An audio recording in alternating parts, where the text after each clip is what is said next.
श्रीमद् रामायणम। के निर्णय पर शंका, संदेह राजन? ना तो धरा ही वीरों से रिक्त है और ना ये राजसभा।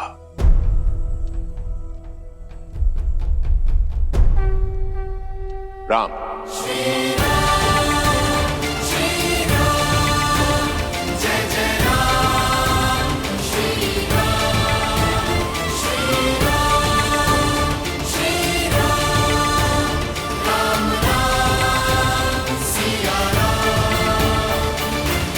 गुरुवर, पिताश्री ने ना ही मुझे स्वयंवर की आज्ञा दी है और ना ही कोई निर्देश दिया है।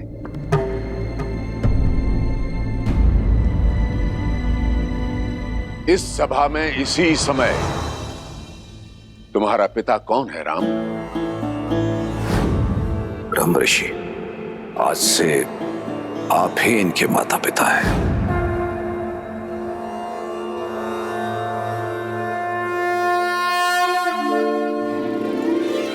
मुझे स्मरण है गुरुवर कि पिताश्री ने मेरा उत्तरदायित्व आपको सौंपा है। आप ही हमारे माता हैं, पिता हैं, मेरे प्रभु।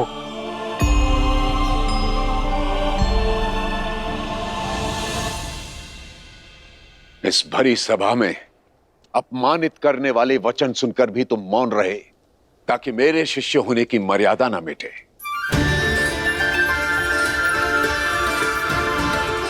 स्वयं मुझसे भी अनुमति नहीं मांगी ताकि अयोध्या की मर्यादा धूमिल ना हो। तो जाओ राम, आदेश है तुम्हारे इस पिता तुल्य गुरु का, मिथिला और मैथिली की मर्यादा को भंग होने से रोको। हर लो एक विवश पिता की लज्जा और गर्वित कर दो अयोध्यापति के साथ साथ अपने गुरु को भी। साधो शिव का धनुष राम। विश्वामित्र समय शुभ जानी, बोले अति स्नेह में बानी। उठहु राम भजहु भव चापा, मिटहु तात जनक परितापा।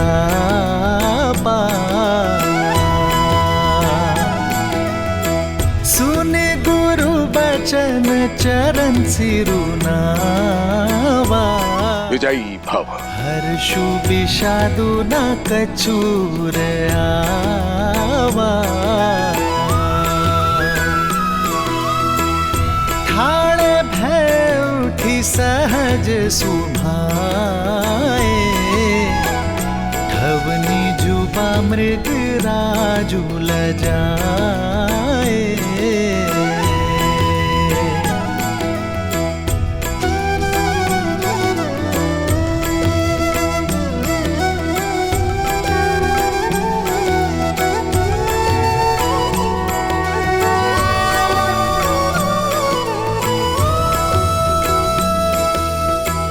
सहज ही चले सकल जग स्वामी, मत मंजूबर कुंजर गामी।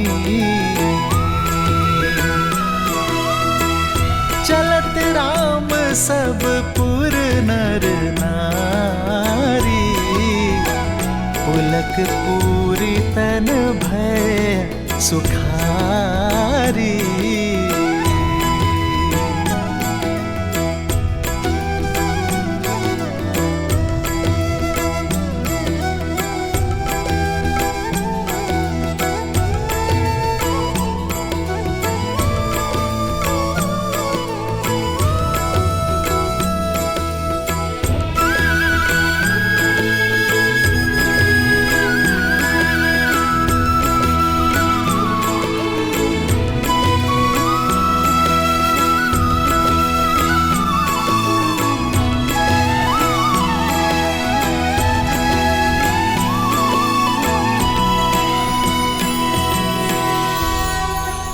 मैं अपने सभी गुरुजनों, पूर्वजों,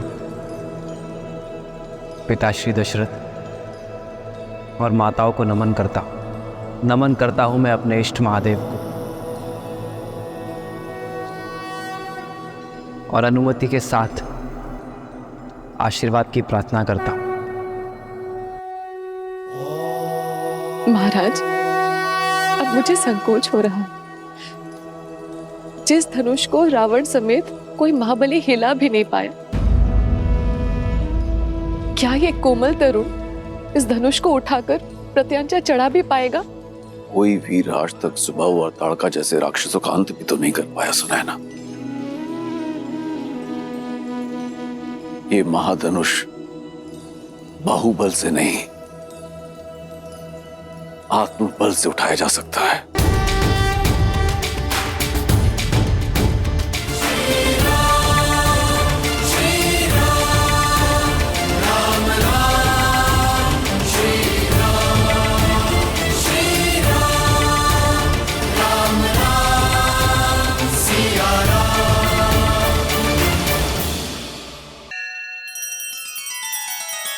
श्री रामचंद्र कृपालु भजुमन हरण भव भय दारुणम, नव कंज लोचन कंज मुख कर कंज पद कंजारुणम। सिया राम, सिया राम, सिया राम, सिया राम। आदर्श और मर्यादा की है ये कथा महापावनम, काट मद श्री से मिला दे श्रीमद् रामायणम, श्रीमद् रामायणम। सिया राम, सिया राम, सिया राम, सिया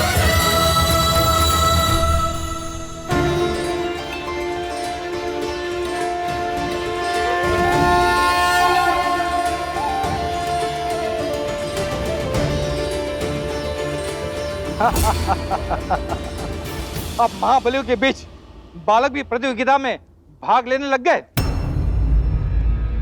अरे हो गई अयोध्या का राजकुमार, दशरथ का पुत्र, पर परिवार से परिचय सिद्ध होता है, पराक्रम नहीं। अरे इसकी कलाइयां तो देखो कितनी कोमल है, कहीं मुड़ ना जाए। अब कैसे मान ली इसने ताड़का का वध किया होगा? अरे ये सब भ्रम है। ऋषियों के अतिरिक्त किसने देखा इसे ताड़का का वध करते हुए? समय रहते लौट जाओ बालक, व्यायाम करो, दूध पियो। ये शिव धनुष है, बालक के खेलने का खिलौना नहीं है।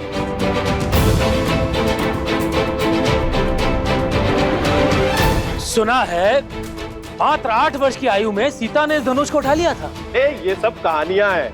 राजा जनक के बंदी चारणों ने कुछ स्वर्ण मुद्राओं के लोभ में ये कहानी गढ़ दी, और चमत्कार तो जनता को भाते ही है, मान बैठे। और उसी बहकावे में हम भी यहाँ आ गए। राजा जनक केवल हमें अपमानित करने के लिए यहाँ बुलाए थे, लेकिन देखो स्वयं अपमानित हो रहे हैं।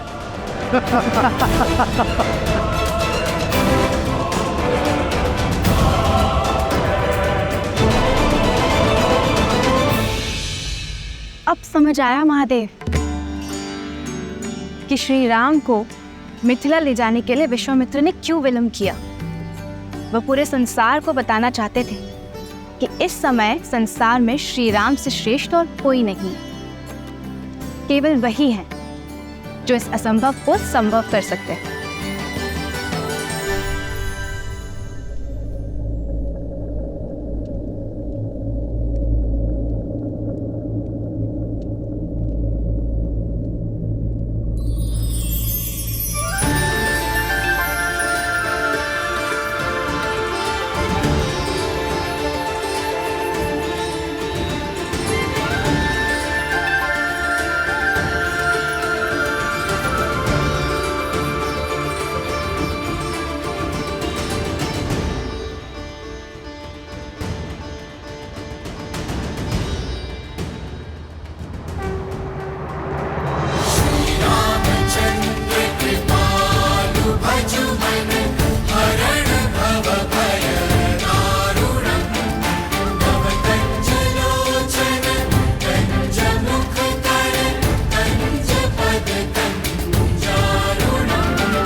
सब खटवासी व्यापक परमानंदा जय जय अविनाशी सब खटवासी व्यापक परमानंदा अभिगत बोधितम चरित पुनीतम मायारहित मुकुंदा जिहिरागी विरागी अति अनुरागी विगत मोह मुनिवृंदा सिंहासन ध्यावहि गुण गण गावहि जयति सच्चिदानंदा जय जय अविनाशी सब खटवासी व्यापक परमानंदा जय जय अविनाशी सब खटवासी व्यापक परमानंदा अभिगत बोधितम चरित पुनीतम मायारहित मुकुंदा।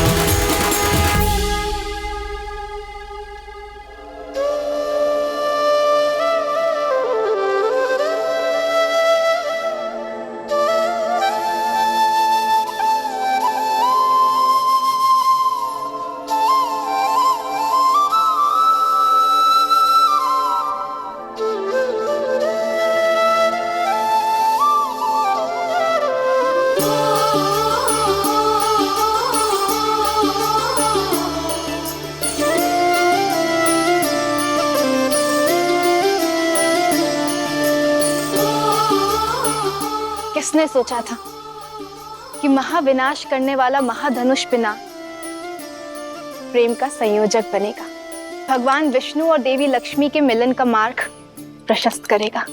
पिनाक का मिथिला में यही उद्देश्य था देवी, जो अब पूर्ण हुआ। अब इसका वहां कोई कार्य शेष नहीं। हे श्री राम, मुक्त कर दीजिए इसे, भंग कर दीजिए इसे।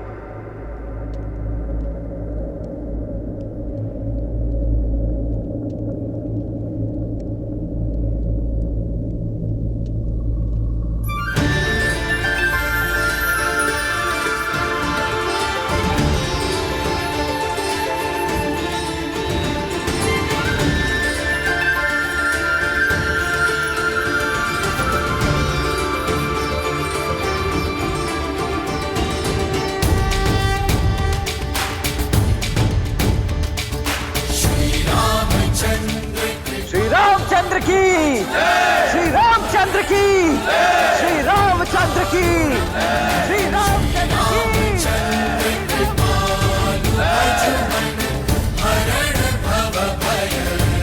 श्री रामचंद्र की, श्री रामचंद्र की, श्री रामचंद्र की, श्री रामचंद्र की।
महादेव की इच्छा पूर्ण हुई। प्रभु तो ऊंचा खंड मही डारे रामचंद्र की, श्री रामचंद्र की, श्री रामचंद्र की, श्री रामचंद्र की। कौशिक रूप पयोनिधि पावन, प्रेम बारी अवगाहु सुहावन।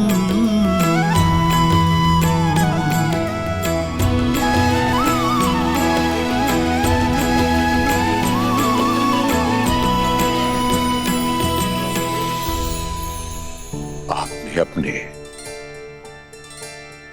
और देवी लक्ष्मी के मंगल मिलन का सूत्रधार मुझे बनाया। ब्रह्मर्ष की पदवी से भी बड़ा है ये मेरे लिए। मैं धन्य हुआ प्रभु। महादेव की असीम अनुकंपा से रघुवंशी अयोध्या कुमार दशरथ नंदन श्री राम ने स्वयंवर की शर्त पूरी कर दी।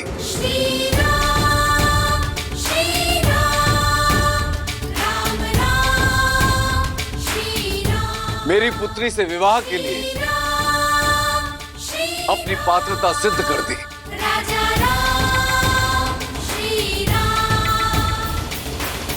पुत्री सीता,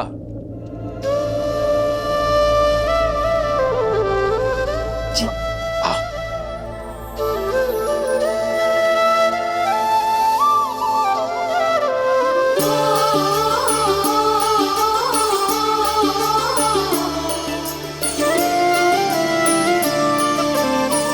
बधाई हो दीदी, जिसे स्वयं को दे चुकी थी वो दशरथ नंदन राम आपके हुए।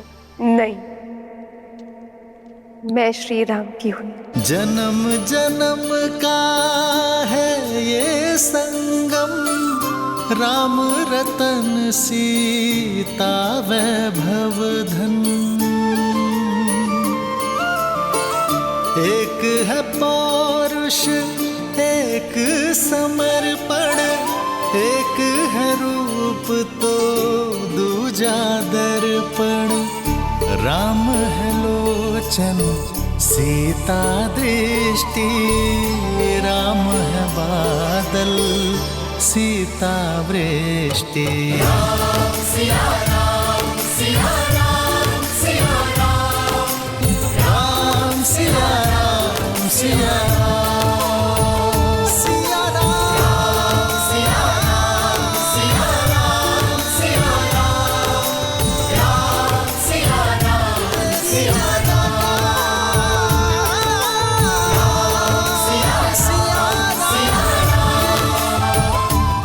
रुक जाइए, बंद कीजिए पाखंड।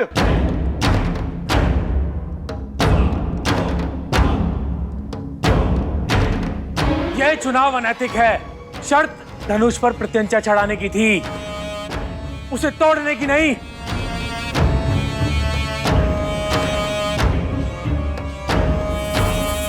बातचीत में समय क्यों नष्ट करना, मार दो इस बालक को।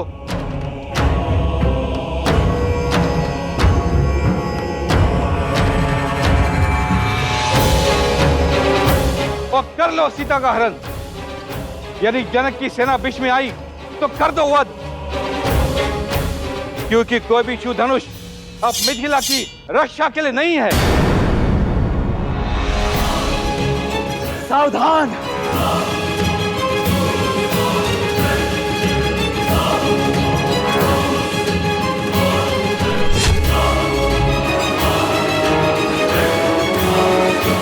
आदेश दीजिए भैया, इन मूर्खों के अहंकार और मलिन विचार दोनों को एक साथ काटकर फेंक सको।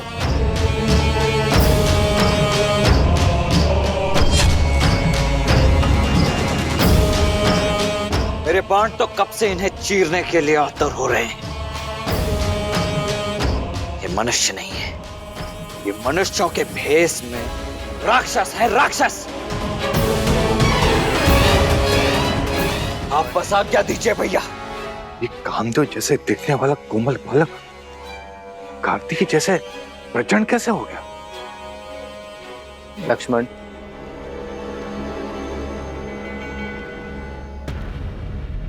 ये समय प्रहार का नहीं, सत्कार का है।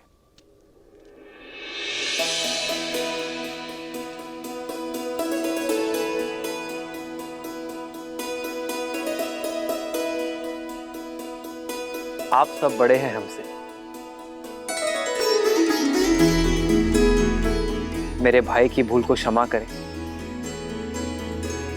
और विवाह के लिए शुभाशीष दें।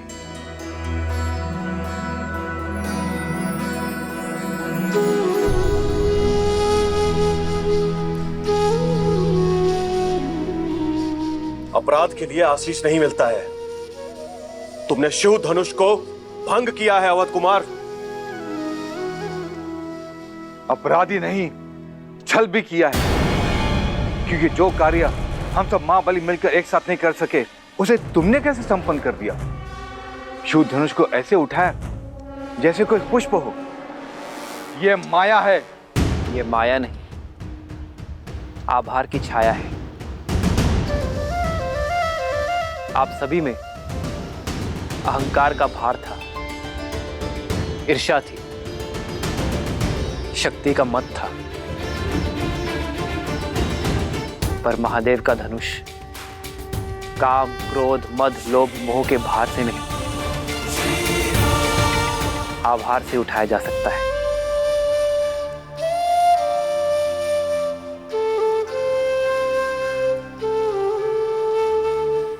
इसे आवेश से नहीं, आग्रह से उठाना था।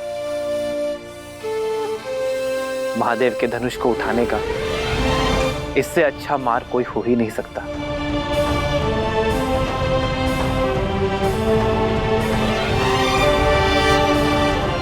आप सभी में एक 8 वर्ष की बालिका से कई अधिक बल है, किंतु देवी सीता का मन मां गंगा की भांति पवित्र है।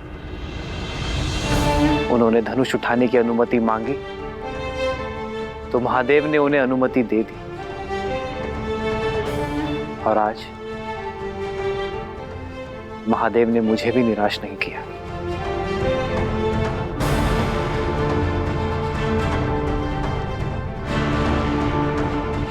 शब्दों के बाढ़ अच्छे चला लेते हो राम। स्वयं को महादेव का सबसे प्रिय भक्त घोषित कर रहे हो, लेकिन भक्त महादेव के प्रिय प्रतीक को भंग नहीं करते हैं। इसका अर्थ है कि महादेव अवश्य तुमसे रुष्ट हैं।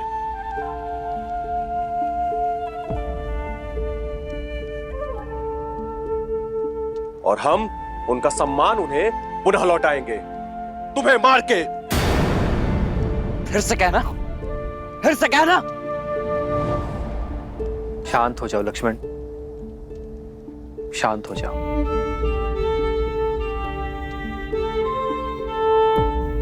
सज्जनों, यह धनुष उठाने का निर्णय केवल महादेव का था, तो उन्हें ही निश्चित करने दे कि यह धनुष टूटा कैसे।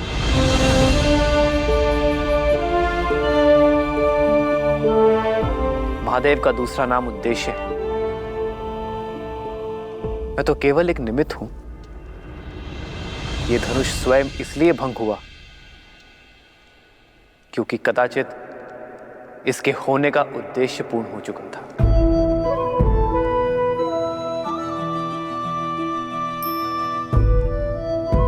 वाद विवाद नहीं, प्रतिशोध चाहिए हमें। प्रतिशोध चाहिए। कैसा प्रतिशोध? आपकी हार का? कहां गया था आपका मान सम्मान जब आप महाधनुष उठाने का प्रयत्न कर रहे थे और विफल हुए?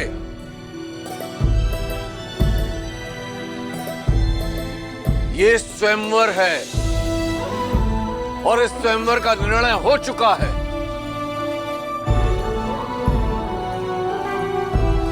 मेरी पुत्री ने अपना वर चुन लिया है। एक पुरुष का दायित्व है कि वो स्त्री के निर्णय का सम्मान करे।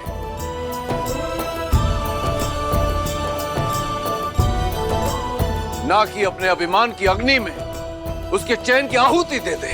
ललकारो मत हमें जनक, हम मौन थे, क्योंकि अब तुम्हारी रक्षा करने वाला शिव धनुष की ढाल भी अब भंग हो चुकी है। अब युद्ध की अग्नि में तुम्हें और तुम्हारी मिथिला को जलना होगा। और है तुम्हारी ये सुंदर पुत्री, तो उसके भाग्य का निर्णय हम पर छोड़ दो।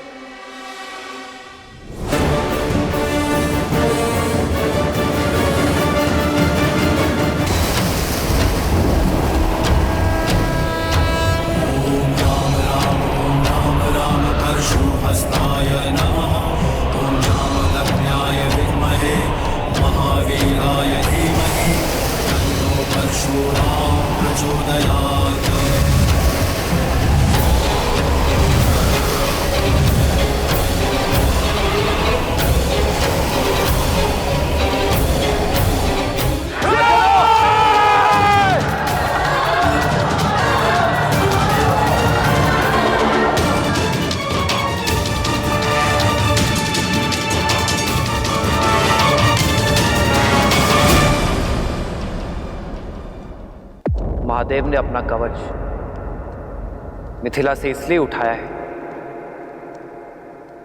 क्योंकि अयोध्या का कवच अब मिथिला पर आ चुका है।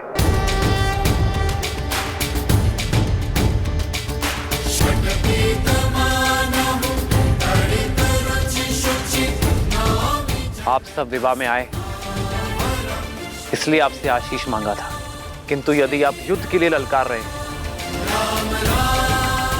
तो अयोध्या का प्रहार सहने के लिए सज्ज हो जाइए, क्योंकि महाराज दशरथ के पुत्र युद्ध भूमि से पीछे नहीं हटेंगे।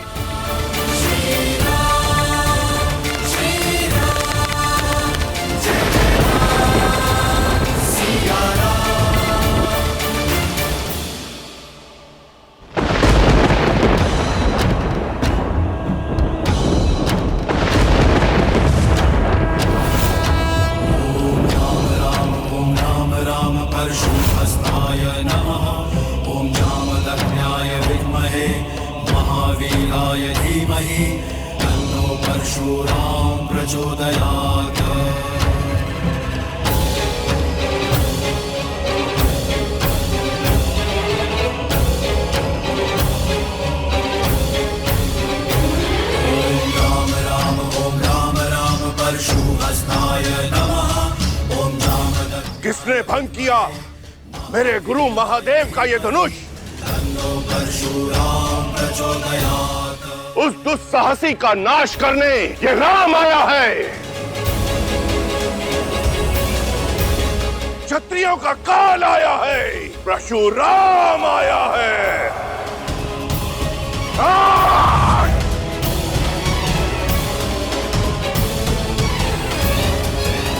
किसने मेरे आराध्य के धनुष को भंग किया? उत्तर दो, अन्यथा इस सभा के साथ साथ मैं पूरी मिथिला को भस्म कर दूंगा।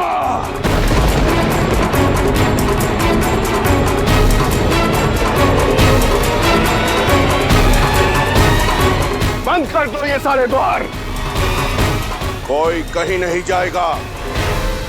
अपराधी के लिए अब केवल एक ही द्वार खुलेगा, मृत्यु द्वार।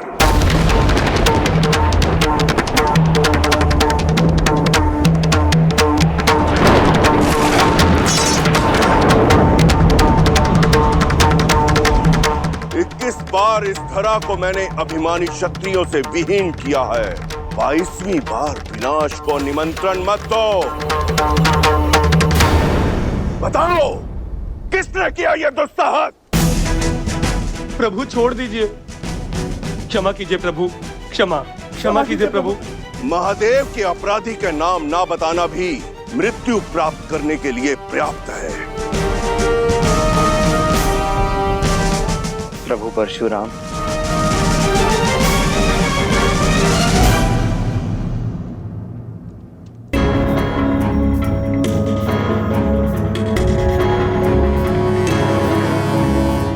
तो तुम बताओगे कि कौन है वो बताओ युवक। मैं शिव धनुष मुझसे भंग हुआ है और इसलिए मैं क्षमा चाहता हूं प्रभु।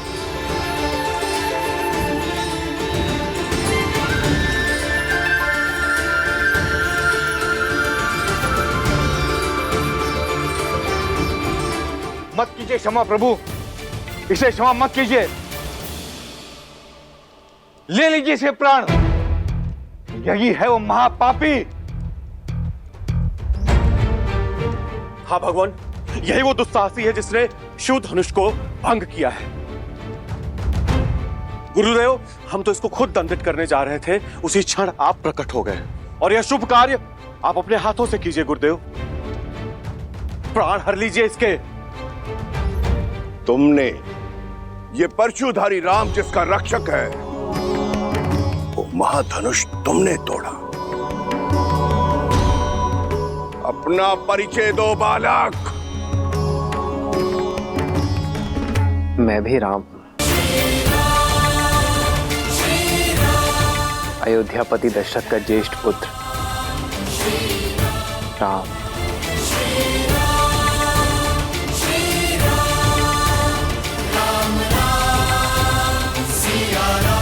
दया, दया गुरुवर, ये मेरी पुत्री का वर है।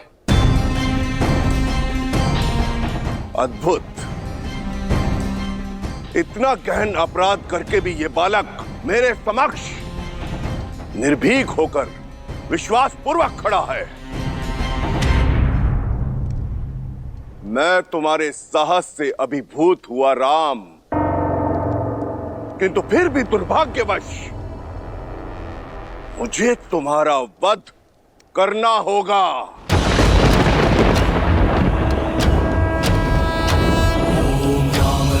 ओम राम राम परशुहस्ताय नमः। ओम जामदग्न्याय क्योंकि अब इस संसार में धीमहि केवल एक ही राम शेष रहेगा।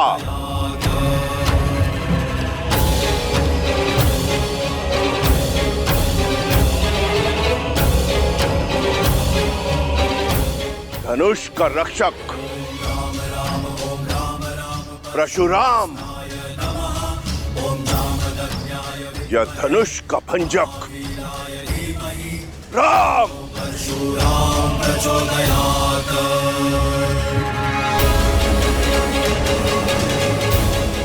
मुझे अपना सेवक समझकर शांत हो जाइए प्रभु। इतना बड़ा अपराध करके स्वयं को मेरा सेवक बता रहे हो।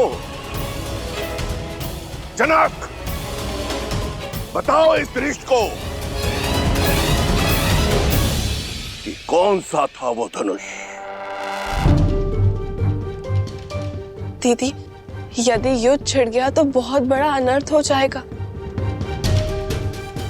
यदि श्री राम ने भगवान परशुराम को मार दिया तो उन पे ब्रह्म हत्या का पाप चढ़ जाएगा, और यदि परशुराम जीत गए तो श्री राम को देखो उर्मिला, मुझे विश्वास है कि वो अपने धर्म की रक्षा के लिए कोई ना कोई उपाय निकाल लेंगे।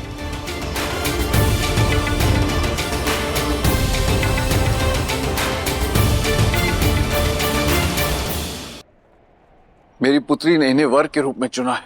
ये मेरे प्रश्न का उत्तर नहीं है जनक।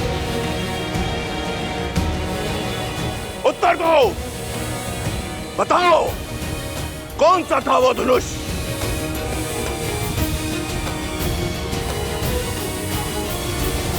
महादेव का पिनाक, जो आपने मिथिला को सौंपा था। पर मेरी इस भेंट को, इस पवित्र धनुष को तुमने खिलौना बना दिया।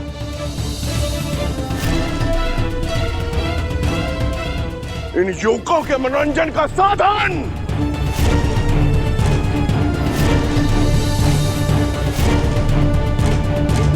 मेरी केवल इतनी ही मंशा थी गुरुवर, महादेव की ये सौगात मेरी पुत्री का सौभाग्य चुने। इसीलिए महाधनुष पर प्रत्यंचा चढ़ाने की शर्त रखी मैंने। सुना तुमने? केवल प्रत्यंचा चढ़ानी थी, धनुष भंग नहीं करना था। मंशा मेरी भी प्रत्यंचा चढ़ाने की ही थी प्रभु, किंतु महादेव की मंशा इस धनुष को तोड़ने की थी। अच्छा, महादेव स्वयं क्यों चाहेंगे कि उनका धनुष भंग हो?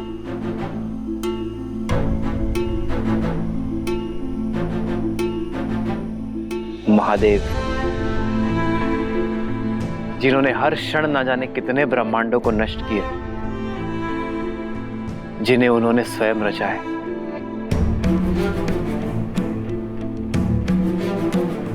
इस संसार में हर वस्तु, हर व्यक्ति का एक उद्देश्य होता है, और वो उद्देश्य जब पूर्ण हो जाए तो उसे जाना होता है। फिर वो मैं हूं, आप हैं, या स्वयं महादेव का पिनाक। पिनाक का उद्देश्य पूर्ण हुआ प्रभु। कदाचित उसकी मुक्ति का समय आ गया था। इतनी धृष्टता, कैसे अपने अपराध को महिमा मंडित कर रहे हो? जैसे महादेव का धनुष सूखे पत्तों से बना था, जो तुम्हारे कोमल हाथ लगाते ही टूट गया। जितने उदंडी हो उतने ही अभिमानी भी।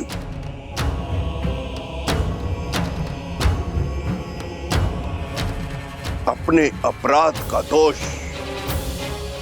मेरे इष्ट, मेरे गुरु, मेरे आराध्य, मेरे महादेव पर मढ़ रहे हो।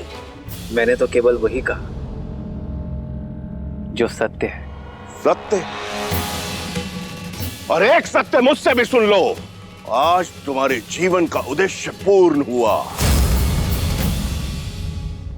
आज तुम्हारी मृत्यु निश्चित है।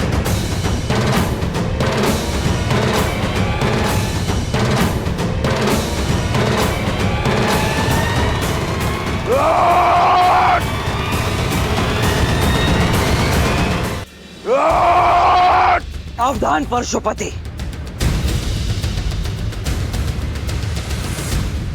लक्ष्मण। नहीं भैया, कम से कम आज तो मुझे मत रोकिए। आपको चुनौती देने वाले इस अहंकारी को तो मैं नहीं छोड़ूंगा, फिर भले ही उसके पश्चात आप मुझे मृत्यु दंड ही क्यों ना दे दे।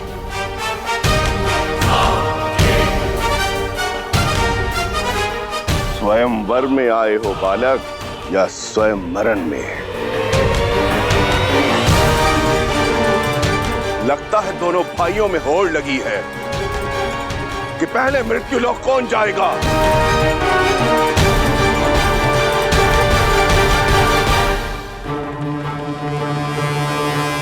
जानते नहीं हो कि किसके समक्ष शस्त्र लेकर खड़े हो।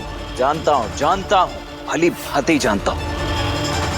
इसी सभा में कम से कम 21 बार अपने मुख से अपनी ही महिमा मंडन कर चुके हैं आप।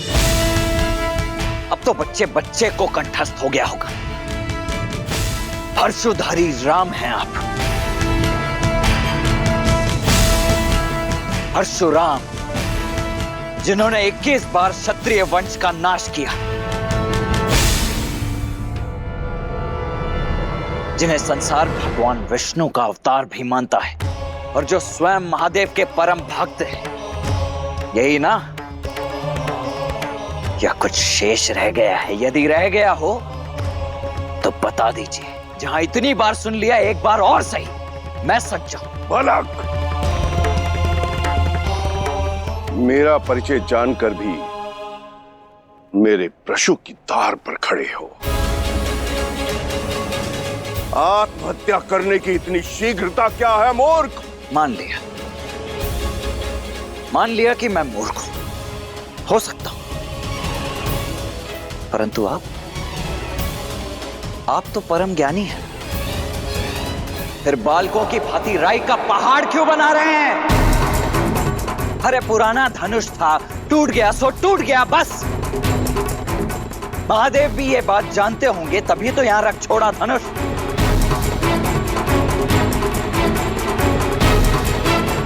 इतना क्या मोह पुराने धनुष से? बालपन में तो न जाने ऐसे खेल खेल में कितने धनुष तोड़ दिए हम। तब तो ना किसी ने धनुषों से ऐसा मोह किया और न ही ऐसा क्रोध। उदंडी!